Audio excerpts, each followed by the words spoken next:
ప్రభునందు ప్రియమైన శ్రోతలకు వందనములు. ఈ పోడ్కాస్ట్ కార్యక్రమంనకు స్వాగతం.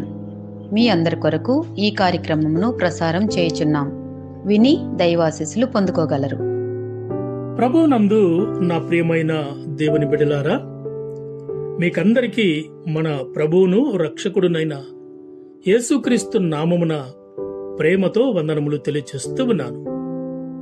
ప్రియ దేవుని బిడ్డలారా, ప్రతిరోజు వేకువజామున 6 గంటల సమయములో ఒక 5 నిమిషములు దైవవాక్యం వినటం మనందరికీ ఎంతో క్షేమాన్ని, ధైర్యాన్ని, రెండవది ఆ రోజు అంతా కూడాను మనకు ఆత్మీయ బలము కలిగించేదిగా ఉంటుందని మేము విశ్వాసముతో గట్టిగా నమ్ముచూ ఉన్నాం.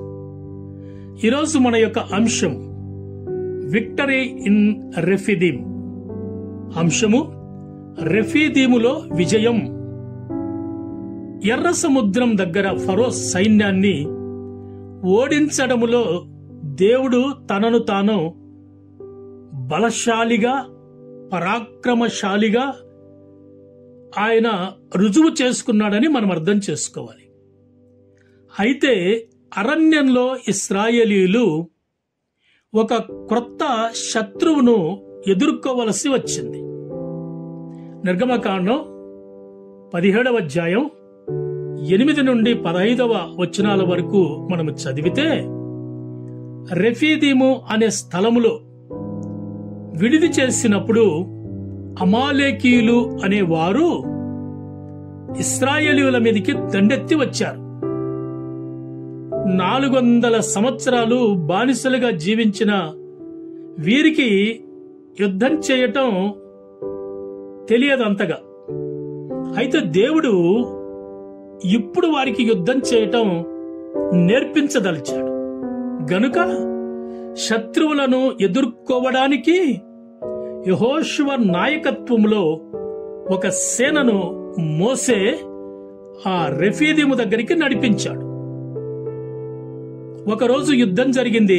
రెండవ రోజు మోసే, హూరు, అహరోనులు కొండపైకి వెళ్లి దేవుని కర్రను చేతపట్టుకొని దేవునికి ప్రార్థన చేయటం ప్రారంభించాడు నాయకుడైనటువంటి మోసే. అలా ఆ కర్రను, దేవుని కర్రను చేత పైకెత్తినప్పుడు పాపం చేతులు బరువెక్కి చాలా కష్టపడుతూ ఉన్నటువంటి దృశ్యాన్ని ఈ ఇరువురు, అహరోను, హూరులు గమనించి ఒక పెద్ద రాయిని తీసుకొచ్చి పెట్టారు. దాని మీద కూర్చున్న ఆ యొక్క దేవుని కర్రను అలా ఎత్తి పట్టుకొని ప్రార్థన చేస్తున్నటువంటి అనుభవము కనిపిస్తూ ఉంది. అంత మాత్రమే కాకుండా ఇంకా కొంత సమయం తర్వాత మోసే చేతులు బరువెక్కినప్పుడు, లేక ఆయన కష్టపడుతూ ఉన్న సందర్భాన్ని గమనించిన అహరోను, హూరులు మోసే చేతులకు వారు చేతులనిచ్చి సపోర్ట్ చేశారు. అంటే కర్రను మాత్రం వారు ముట్టలేదండి. కర్ర, దేవుని కర్ర, అది మోసేనే ఎత్తి పట్టుకోవాలి.